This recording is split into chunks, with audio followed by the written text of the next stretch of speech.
అంతర్జాతీయ భౌగోళిక రాజకీయ ఉద్రిక్తతలు భారత స్టాక్ మార్కెట్లను కుదిపేస్తున్నాయి.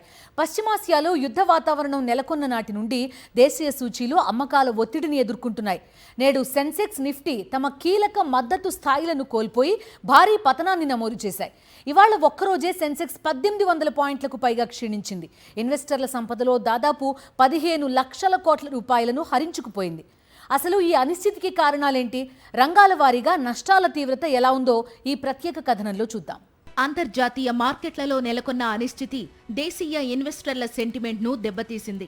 యుద్ధం ప్రారంభమైన గత నెల రోజుల కాలంలో మదుపర్లు దాదాపు 50 లక్షల కోట్ల రూపాయల మేర సంపదను కోల్పోయారు.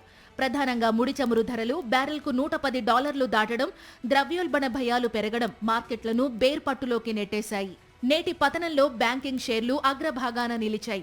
నిఫ్టీ బ్యాంక్ సూచీ 3% కంటే ఎక్కువ నష్టపోయింది.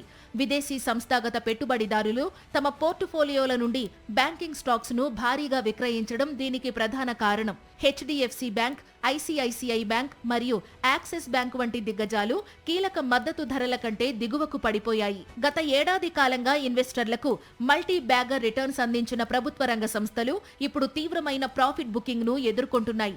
ముఖ్యంగా డిఫెన్స్, ఎనర్జీ రంగాలకు చెందిన పిఎస్యు షేర్లు గత వారం రోజుల్లో 12 నుండి 15% మేర కరెక్షన్ కు గురయ్యాయి. ప్రభుత్వ వ్యయంపై యుద్ధ ప్రభావం పడుతుందన్న ఆందోళన మదుపరుల్లో స్పష్టంగా కనిపిస్తోంది. మరోవైపు ఐటీ రంగం కూడా కోలుకోలేని స్థితిలో ఉంది. అమెరికా మరియు యూరప్ ఆర్థిక వ్యవస్థల్లో మందగమనం, ఐటీ బడ్జెట్లలో కోత పడతాయన్న సంకేతాలు టీసీఎస్, ఇన్ఫోసిస్ మరియు హెచ్సిఎల్ టెక్ వంటి కంపెనీల షేర్లను బలహీనపరిచాయి.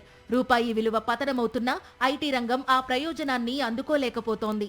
అంతర్జాతీయ పరిణామాలు సద్దుమణిగే వరకు మార్కెట్లలో ఇటువంటి అస్థిరత కొనసాగే అవకాశం ఉందని నిపుణులు విశ్లేషిస్తున్నారు. ఇన్వెస్టర్లు ఆవేశపడి విక్రయాలు జరపకుండా నాణ్యమైన షేర్లలో సిప్ పద్ధతిలో పెట్టుబడులు కొనసాగించడం ఉత్తమమని సూచిస్తున్నారు.